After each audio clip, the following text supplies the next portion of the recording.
Bonjour à tous, bienvenue dans ce webinaire, bienvenue dans la salle de webinaire. Bon, merci à tous d'être présents avec nous aujourd'hui. Je ne suis pas toute seule, donc moi je suis Delphine Bouisset, je suis responsable marketing chez Assis et je ne suis pas toute seule aujourd'hui, je suis accompagnée de Franck Signol. Bonjour à tous, donc je m'appelle Franck Signol, je suis responsable avant-vente au sein de la société Assis, donc voilà. L'objectif aujourd'hui effectivement c'est de partager notre expérience sur les cahiers des charges. Bon, pour ma part, ça fait 20 ans que je travaille dans la gestion des temps.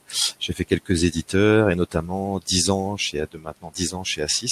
Donc voilà, donc on va être pragmatique et on va vous essayer de vous présenter, voilà, de vous donner quelques leviers et quelques pistes sur la notion de rédaction de cahier des charges.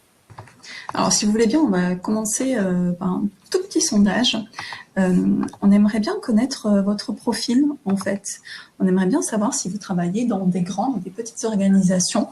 Donc entreprises ou organisations, puisque nous avons plusieurs personnes qui sont aussi qui travaillent dans le domaine du secteur public. Donc je vous laisse normalement le petit sondage s'affiche à droite de votre écran, je pense. Donc on a une vraie disparité aujourd'hui des participants. Vous avez des profils très différents. C'est ce qui va aussi être intéressant durant ce webinaire et durant nos échanges. Je laisse le sondage ouvert. Alors, on va vous parler de plusieurs choses aujourd'hui. On va passer, alors, on a mis 30 minutes, plutôt 45 minutes. On va faire en sorte de ne pas déborder. On va d'abord parler de la première étape, qui est la préparation du cahier des charges. Comment se préparer au cahier des charges, comment préparer la rédaction du cahier des charges et comment impliquer toutes les personnes pertinentes pour la rédaction. La deuxième étape va être la rédaction en elle-même. Qu'est-ce qu'on met dans un cahier des charges? Qu'est-ce qui est pertinent de mettre? Comment ne pas non plus se perdre dans trop de détails, c'est ce qu'on va essayer de voir avec Franck. Et puis, on voulait déborder un tout petit peu du thème du cahier des charges pour vous montrer, pour vous expliquer comment nous, en tant que prestataires, on traite votre cahier des charges, pour vous permettre de bien comprendre les mécanismes chez nous. Et puis, on vous donnera 2 ou 3 pistes de ce qu'on rencontre, nous, fréquemment chez nos clients pour analyser les cahiers des charges avec quelques exemples de grilles de réponse ou d'analyse. L'objectif ici, c'est vraiment de vous donner la vision de l'éditeur dans la rédaction du cahier des charges. C'est pour ça que très rapidement, on va se présenter. On va passer très peu de temps sur cette slide. Donc, Assis, nous sommes éditeurs et intégrateurs de solutions RH et notamment de solutions de gestion des temps et de planification. Vous avez des chiffres clés, je ne vais pas vous les repasser. Nous commercialisons 2 solutions. Une qui s'appelle Sourcys, qui est plutôt une solution pensée pour les PME et les ETI, et une autre solution qui s'appelle Chronos, qui est plutôt pensée pour les grandes organisations et établissements privés ou publics. Toutes les deux font de la gestion des temps et de la planification avec des fonctionnalités plus ou moins avancées sur chacune des solutions. Voilà. Alors, peut-être avant de démarrer, un deuxième sondage très court. Ça nous intéresserait de savoir si vous avez déjà rédigé des cahiers des charges ou participé à la rédaction d'un cahier des charges. Parce que du coup, vous allez forcément pas tout à fait avoir la même vision de ce webinaire. Je partage les réponses qui vont s'alimenter en direct. Donc vous êtes plutôt, oui, effectivement, vous avez plutôt participé à déjà réaliser des cahiers des charges. C'est ce qu'on imaginait en organisant ce webinaire. Ce que vous disait Franck, c'est qu'on va être très pragmatique aujourd'hui. Si vous assistez à ce webinaire, c'est que vous savez à quel point le cahier des charges est important pour clarifier vos besoins, notamment pour définir en interne ce besoin et le partager pour bien le valider en amont de votre projet. L'objectif du cahier des charges, on va pas y passer très longtemps, c'est bien de présenter le contexte du projet, de votre entreprise, de votre organisation, vos problématiques, d'exprimer très clairement les objectifs de votre projet et les critères de réussite du projet et de formaliser votre besoin en termes de fonctionnalité, de technique et bien sûr de contraintes budgétaires aussi. Alors la première question qu'on pourrait se poser, c'est de se dire, est-ce que je dois obligatoirement faire un cahier des charges? Et c'est là où c'est intéressant de savoir, je vais vous remettre les réponses, quelle est la taille de votre organisation, parce que bien sûr, pour les projets menés par des entreprises privées, le cahier des charges n'est pas obligatoire, mais vous le savez, c'est un élément clé de la réussite de votre projet. Il est co-construit, il est validé par tous, et notamment par le sponsor interne qui souvent peut être un sponsor de direction. Dans le cadre des appels d'offres publics, le cahier des charges est obligatoire. Il s'appelle le cahier des clauses techniques particulières, le CCTP. Donc en fait, que vous soyez dans le secteur privé public, que vous soyez une petite ou une grande entreprise, vous êtes concerné par le cahier des charges. Et on pourrait se dire, oui, mais si je suis une PME, si on est 50, est-ce que j'ai vraiment besoin de faire un cahier des charges? Notre avis, en tant qu'éditeur, c'est que vous devez faire une expression des besoins, même si elle ne s'appelle pas cahier des charges, même si cela fait 5 pages, le fait de poser par écrit vos besoins, le contenu de ce que vous recherchez, votre besoin, est une étape indispensable dans le lancement de votre projet. Encore une fois, pour bien cadrer ce que vous attendez, les partager en interne et pour que ce soit très clair quand vous allez consulter des éditeurs. Deuxième point, c'était vous dire que le cahier des charges, c'est presque l'aboutissement d'une première réflexion qui a été faite chez vous, puisqu'il va formaliser votre projet à l'extérieur de votre organisation. Mais en fait, ce projet a démarré bien avant. Avant de lancer un projet, soit de gestion des temps, soit SIRH, il nous semble indispensable que vous passiez du temps sur la rédaction de votre livre blanc. Alors, un livre blanc, qu'est-ce que c'est? C'est un document de référence qui décrit en détail toutes les règles en vigueur chez vous, que ce soit de la paye, de la gestion des temps, de la gestion de la formation, peu importe le sujet. C'est vrai pour tous les besoins. L'objectif, c'est homogénéiser les pratiques et les pérenniser. Donc, par exemple, pour un livre blanc de gestion des temps, vous allez trouver toutes les règles relatives au temps de travail, à la gestion des absences, aux rubriques de paye que vous souhaitez alimenter, à la manière dont vous allez décompter les présences, à la gestion des congés, aux procédures de validation interne, etc. Pour aller plus loin, on vous donnera à l'issue du webinaire un lien vers un webinaire que l'on trouve très bien fait, qui a été réalisé par un cabinet conseil qui s'appelle HRPass.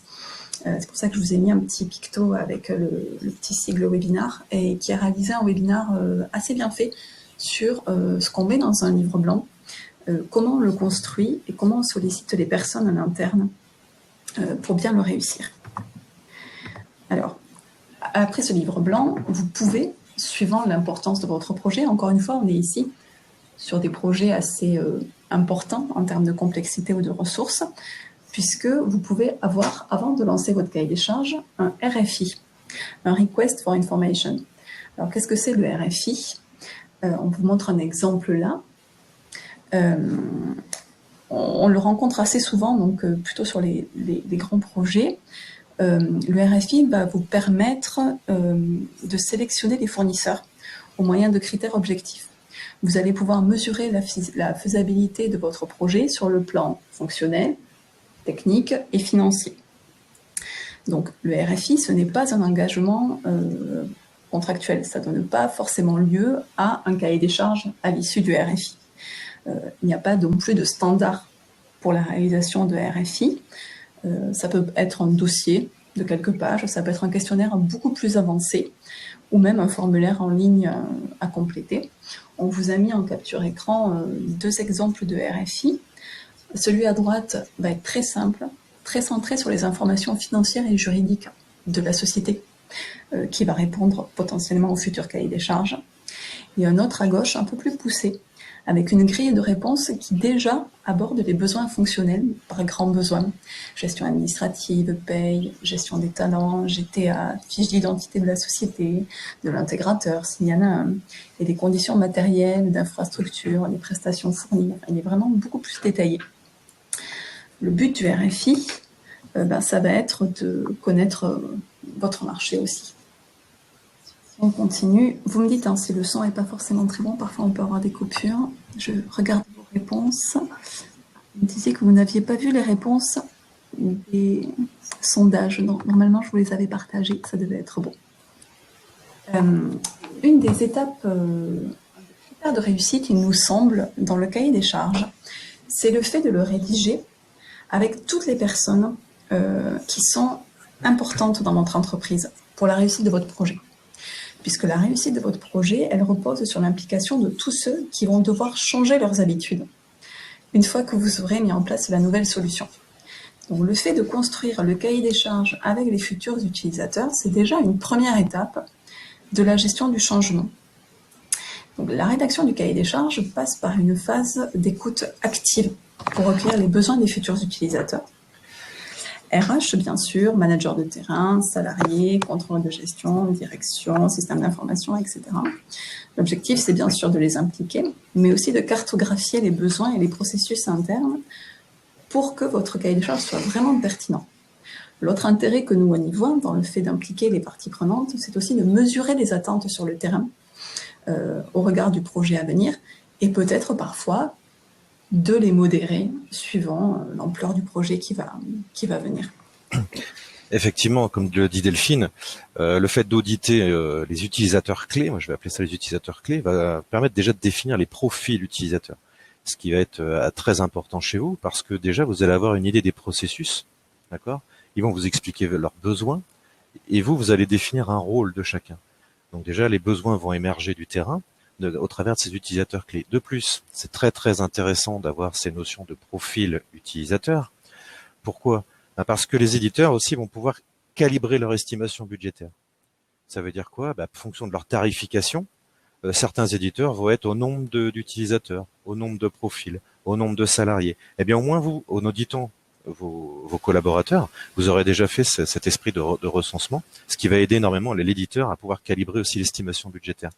De plus, vous allez pouvoir déjà avoir une idée des sessions de formation, des types de formation que vous allez pouvoir mettre en place, d'accord? Par type de profil utilisateur, les responsables RH, les directeurs de production, on va dire les chefs d'équipe, etc., etc., voire jusqu'aux salariés selon le type de votre organisation, bien évidemment. Donc voilà, ça c'est très très utile et c'est un point très intéressant.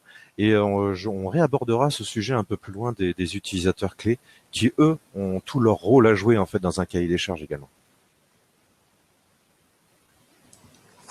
Alors, un dernier point sur le cahier des charges. Est-ce que je le fais en interne ou est-ce que je le fais faire? Alors bien sûr, ça va dépendre de l'importance de votre projet à venir. Il y a vraiment du pour et du contre. Si vous optez pour une conception en interne, l'avantage c'est que vous avez, vous, une parfaite connaissance des interlocuteurs, des enjeux du projet. Ça nécessite par contre beaucoup de structuration en amont du projet, beaucoup de temps qui est souvent sous-estimé. Et en fait, ça veut dire que vous commencez dès à présent à déployer une équipe projet autour de votre cahier des charges, de votre futur cahier des charges. La conception par un cabinet conseil extérieur va vous permettre de bénéficier d'une méthodologie éprouvée du cabinet conseil, une certaine neutralité aussi du cabinet conseil au regard des éditeurs du marché, une bonne connaissance du marché du SIRH et de ses acteurs.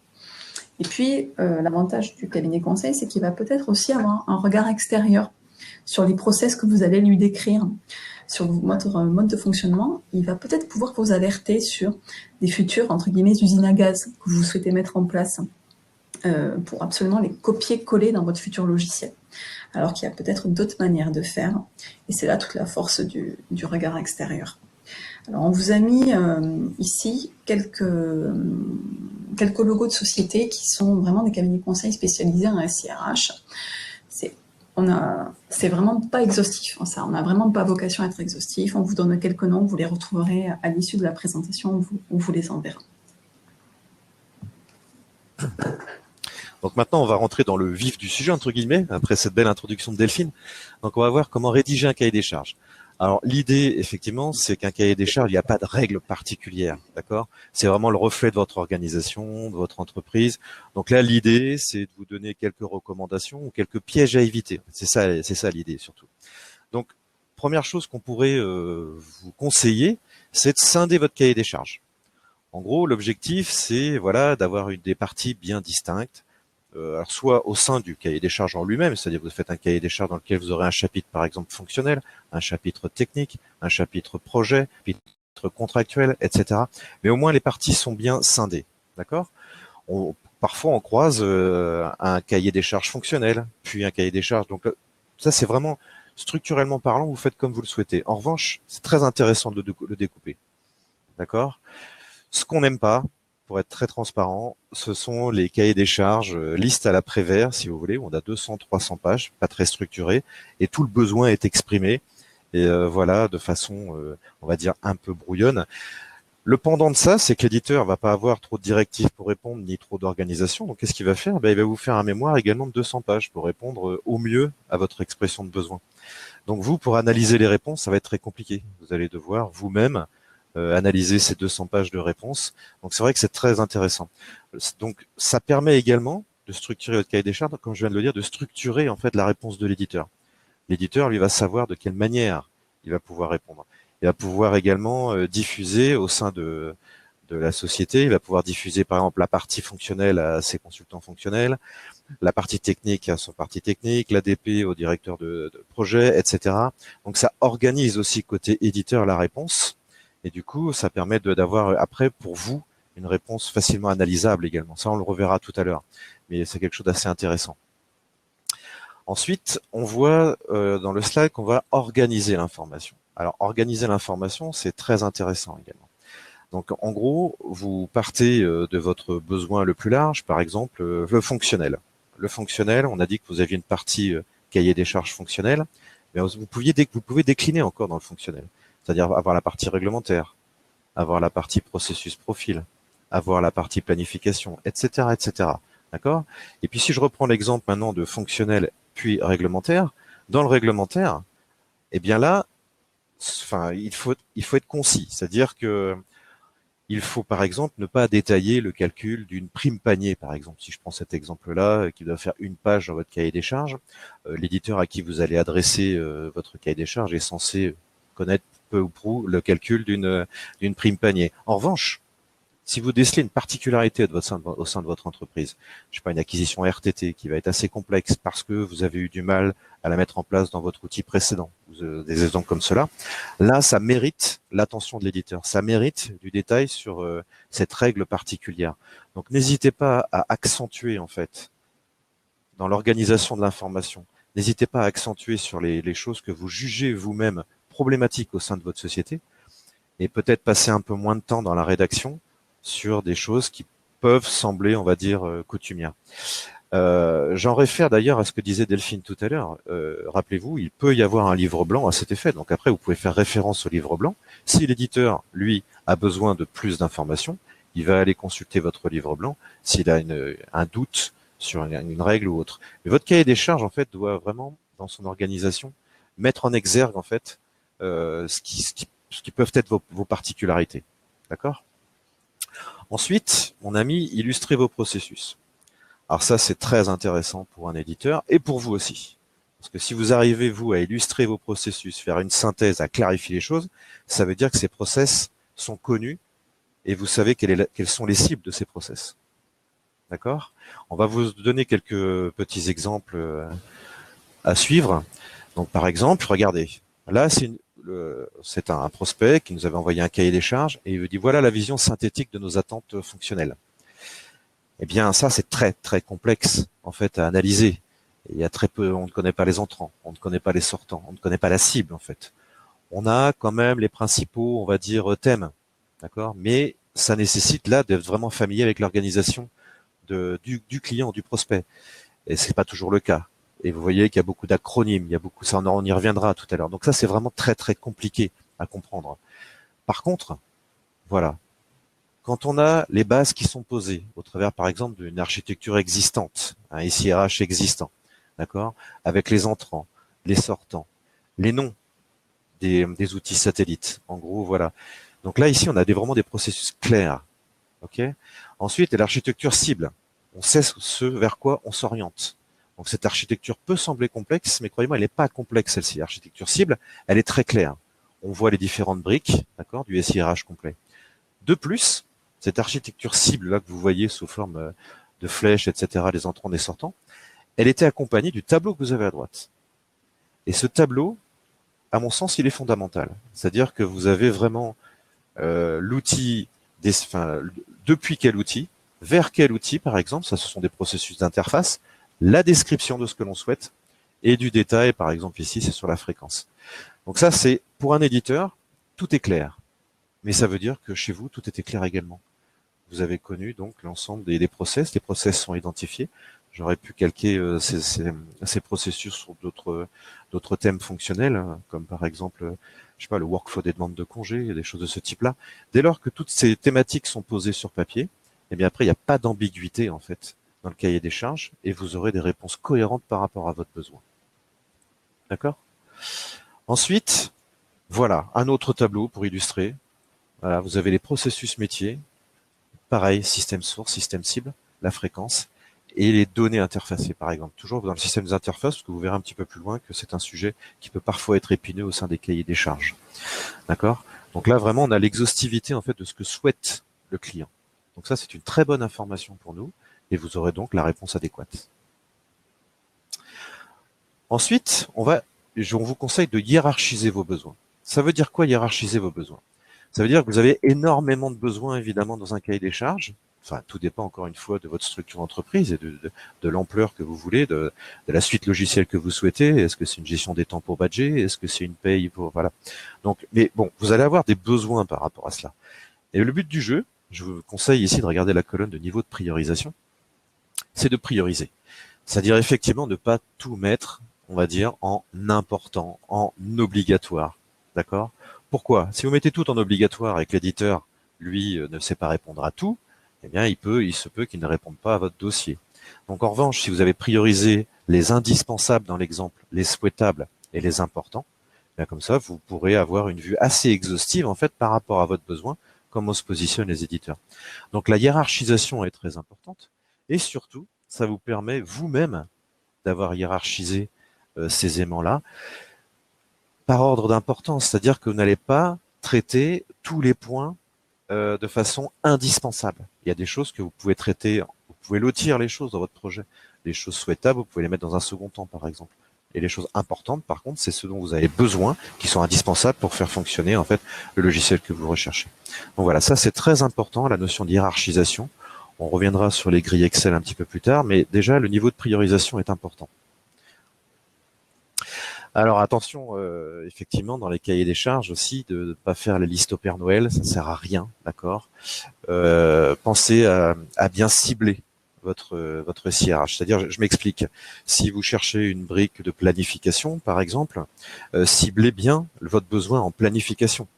Voilà, ne mettez pas de façon importante, par exemple, la notion de gestion administrative dans un outil de planification. C'est-à-dire qu'il faut bien prioriser et ne pas demander à ce que l'outil fasse tout. D'accord? Il se peut que sur le marché, un outil fasse tout, mais je pense que c'est assez rare qu'un outil couvre 100% des besoins, même s'il peut s'en approcher fortement. D'accord? Donc la hiérarchisation est très très importante. On vous propose ici, pareil, hein, c'est une suggestion et c'est vraiment lié à votre contexte, d'accord? On vous propose un contenu en fait de cahier des charges. D'ailleurs, je tiens à vous dire que ce cahier des charges, après, on pourra vous le livrer après ce webinaire. C'est un exemple, hein, voilà, on est très pragmatique. Donc là, voilà, on voit qu'il est très structuré, on voit qu'il est bien chapitré, d'accord. Vous voyez ici que les besoins fonctionnels, comme je vous le disais, sont collectés de façon chapitrée. Okay, donc voilà. Donc je vais pas m'étendre dessus. On va vous le fournir à l'issue de ce webinaire. Comme ça, vous aurez quelques pistes. Quelque chose que j'ai pas dit. Vous présentez aussi dans un cahier des charges, c'est très important. Vous présentez pourquoi? Bon, déjà, on a votre secteur d'activité. Donc, en tant qu'éditeur qui a l'habitude de travailler dans certains secteurs d'activité, dans tous les secteurs d'activité, ça permet déjà d'avoir une idée de votre besoin. Mais qui vous êtes? La répartition des emplois, les CDD, les CDI, les intérimaires, parce que ça peut, par exemple, pour reprendre l'exemple des intérimaires, il peut y avoir des besoins émergents par rapport aux intérimaires. Donc là, déjà, on peut s'en douter, nous, en tant qu'éditeurs. Quels vont être, on l'a vu tout à l'heure, les types d'utilisateurs. Ça, c'est très important. Donc, les profils utilisateurs. Et préciser correctement et très bien le périmètre. D'accord? Je vous l'ai dit tout à l'heure, ça permet aussi de calibrer le chiffrage en termes de licence. De toutes ces informations-là sont très importantes. Ça va éviter en fait l'effet question-réponse pendant toute la période de réponse à votre cahier des charges. D'accord? On y reviendra tout à l'heure à cette chose-là. Chose importante également dans l'expression de besoin, C'est quand vous nous expliquez votre organisation, imaginez que vous soyez multisite, d'accord, et multi-réglementaire. C'est une information très très importante pour un éditeur d'un SIRH, notamment en gestion des temps. Avez-vous un réglementaire commun? Avez-vous un tronc commun avec quelques nuances ou différences par site? Ça, ce sont des choses fondamentales. D'accord? Dans la structuration de la réponse de l'éditeur, c'est fondamental. Notamment, ça va permettre de calibrer aussi la volumétrie en nombre de jours. C'est-à-dire combien de temps on va passer à paramétrer votre, votre progiciel. Donc toutes ces informations sont autant d'informations qui sont très importantes. Et je vous le disais tout à l'heure, hein, ça évite l'effet tunnel de questions-réponses en cours de cahier des charges. En cours de réponse à votre cahier des charges, pardon. Chose très importante qu'on a mis en exergue ici, c'est par exemple les reprises de données. D'accord. Qu'est-ce que vous souhaitez sur les reprises de données par rapport à votre système précédent? Si vous n'avez rien, quelles sont les données que vous pouvez nous fournir pour initialiser en fait le progiciel? D'accord. Et chose très importante, il peut y avoir ici un mot que des personnes ne connaissent pas, qu'on appelle le RACI. Le RACI, en gros, ce sont les responsabilités de chacun, les rôles de chacun.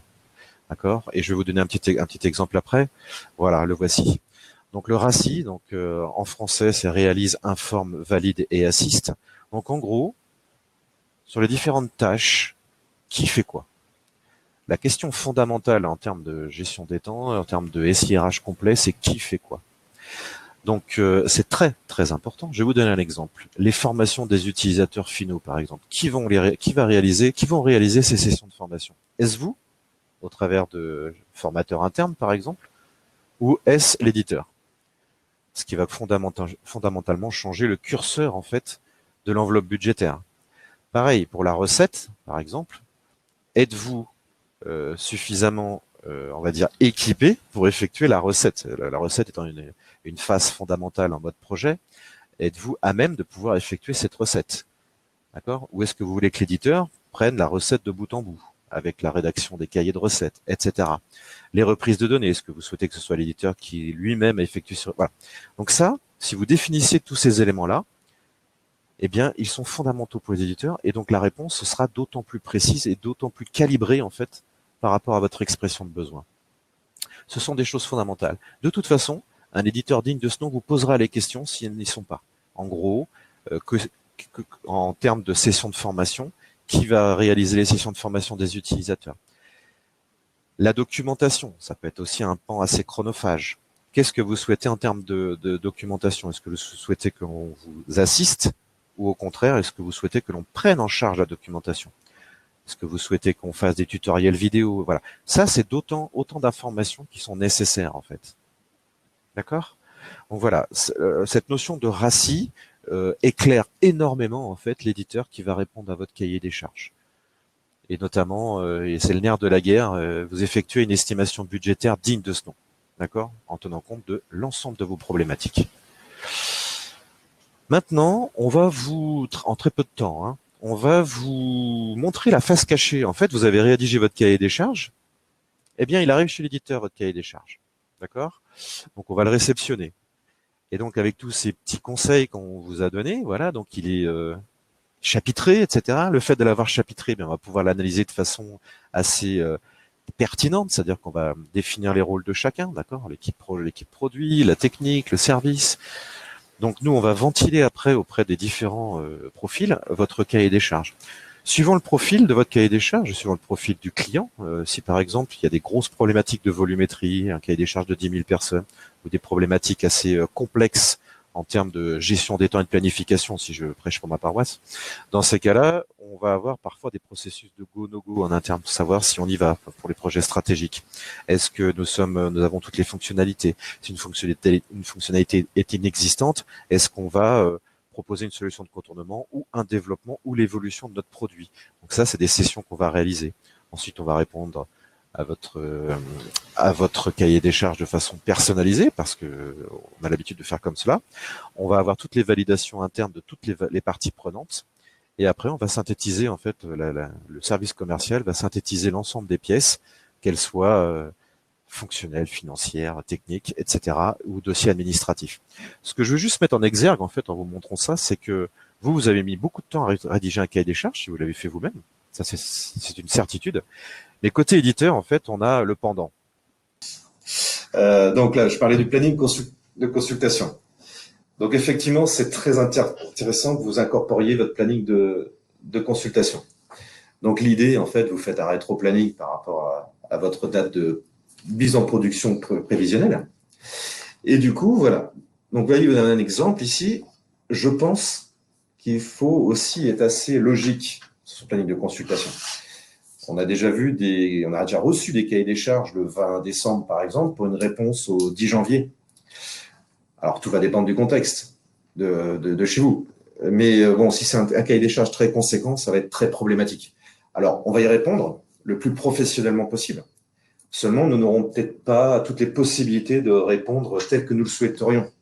Par exemple, si on a décelé un développement spécifique, par exemple, on n'aura pas le temps de vous le détailler ou de vous le proposer de façon très pertinente et de très exhaustive. Donc, on va répondre, mais peut-être parfois plus vite qu'on ne le souhaiterait. D'accord ? On voit voilà le déroulé ici, les soutenances. Les soutenances, c'est très intéressant. Moi, on vous conseille fortement de le faire. On en reparlera très rapidement tout à l'heure. Pourquoi ? Parce que nos plannings sont bloqués.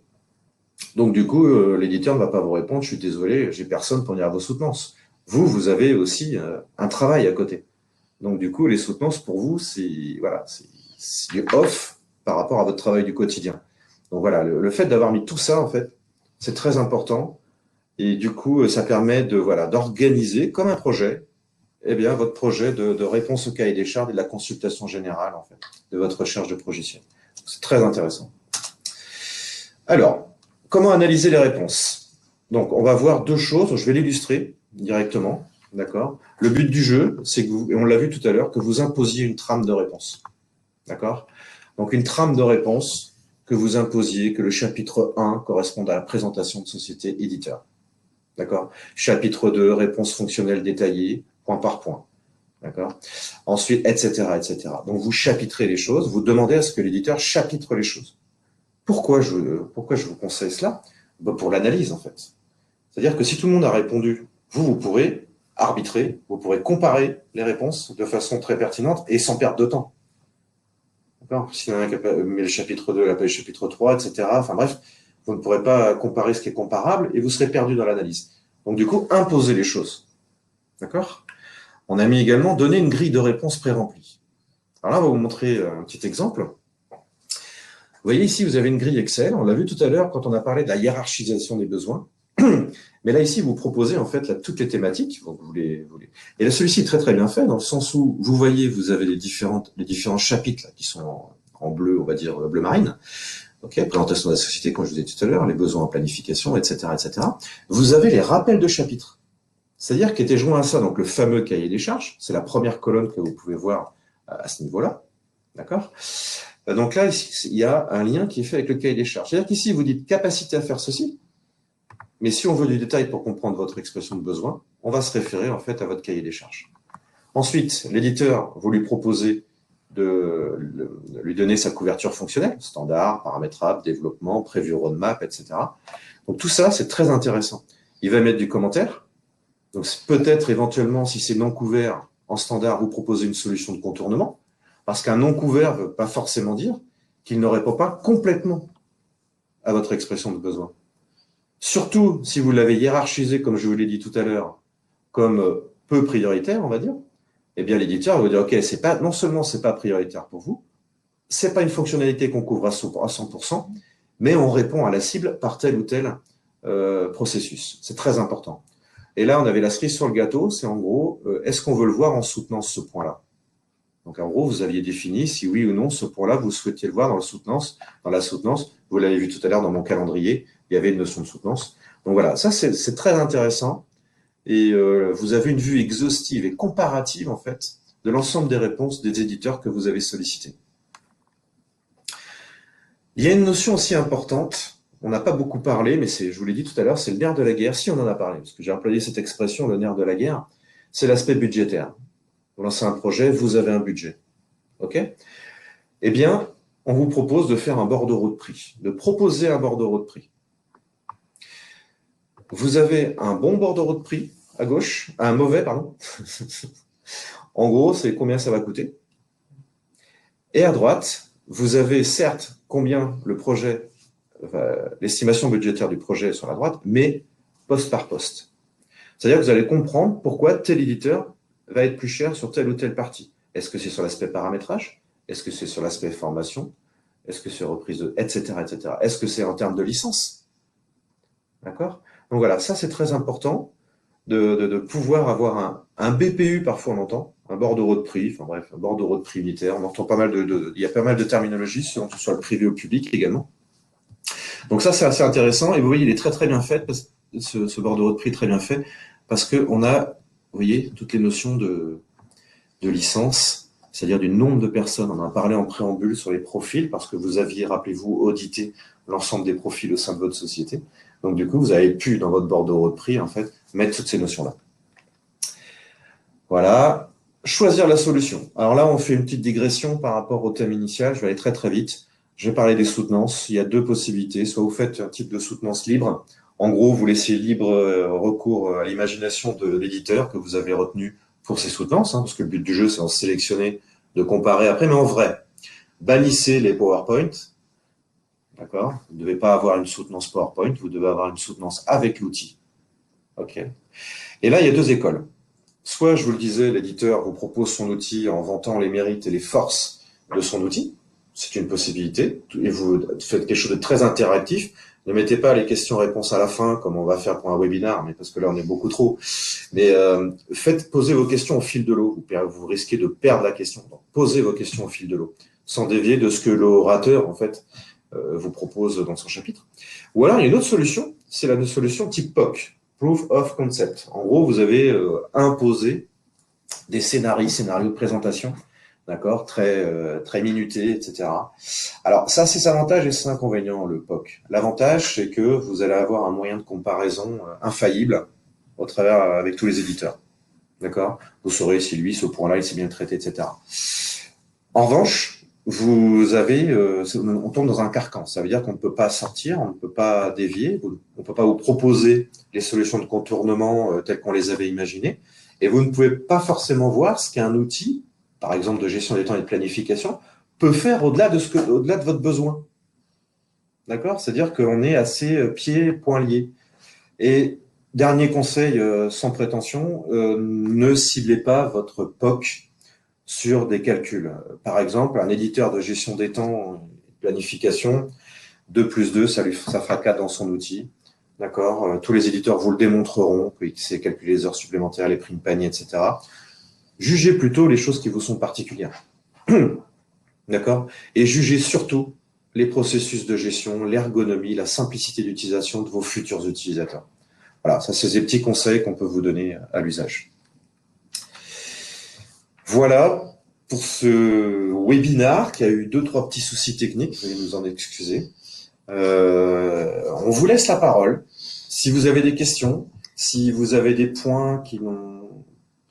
Oui. On n'a pas répondu. Alors, on a des questions. Je vous remets le chat ici. Donc, on est presque dans les temps, donc on va prendre... On a pas mal de remarques, en fait, sur le combien de temps laisser à l'éditeur pour répondre. Très bonne question. Mais tout va dépendre, en fait, de l'ampleur de votre cahier des charges. Je vous dis, il y a un besoin simple. Je vais parler de gestion des temps, de ce que je connais le plus, de badgeage, etc., avec un peu de planification simple. En 15 jours, on est capable de répondre. En revanche, si c'est un cahier des charges pour 10 000 personnes, 15 sites, de la planification assez poussée, de la gestion analytique, etc., un temps moyen de réponse pour un éditeur, selon la période, ne demandez pas avant août, vous comptez environ 2 mois. Déjà, c'est très confortable pour un éditeur de faire une réponse en 2 mois. D'accord? Après, je vous dis, il y a des périodes particulières. Fin d'année, août, on a le droit aussi de prendre des congés. Je plaisante. Mais c'est effectivement un des commentaires qu'on avait eu. Généralement, 2-3 mois pour un retour éditeur semble suffisant. Si nous avions 2-3 mois à chaque fois, ce serait très confortable. Et je vais prendre l'exemple de chez nous à 6. Nous avons donc 2 solutions, une plutôt orientée sur les PME, une plutôt grand compte. Sur la solution PME qui s'appelle Source6, en une semaine, on est capable de vous donner une première approche fonctionnelle et budgétaire. Donc ça dépend vraiment de la complexité et du besoin de votre projet. Une autre question sur le cahier des charges techniques.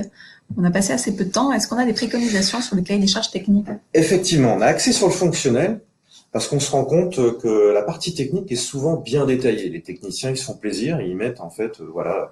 Mais ce qu'on peut dire, c'est qu'en gros, ce qu'on aime bien avoir, c'est l'architecture cible. En gros, comment va s'imbriquer Chronos, enfin l'outil de gestion des temps ou l'outil de SIRH, comment la brique va s'imbriquer dans l'ensemble du SIRH justement. D'accord? Est-ce que vous souhaitez du on-premise ou du SaaS? Quelle est votre tendance? En gros, est-ce que vous voulez faire l'acquisition de licence ou est-ce que vous souhaitez faire héberger votre outil? D'accord? Exposez toute votre sécurité applicative, vos contraintes de sécurité, etc. En gros, demandez les prérequis techniques systématiquement à votre éditeur. D'accord? Demandez-lui les prérequis techniques. Et si vous avez besoin de prestations techniques autour de ça, n'hésitez pas à le mentionner. Alors, est-ce que peut-être vous avez d'autres questions via le chat?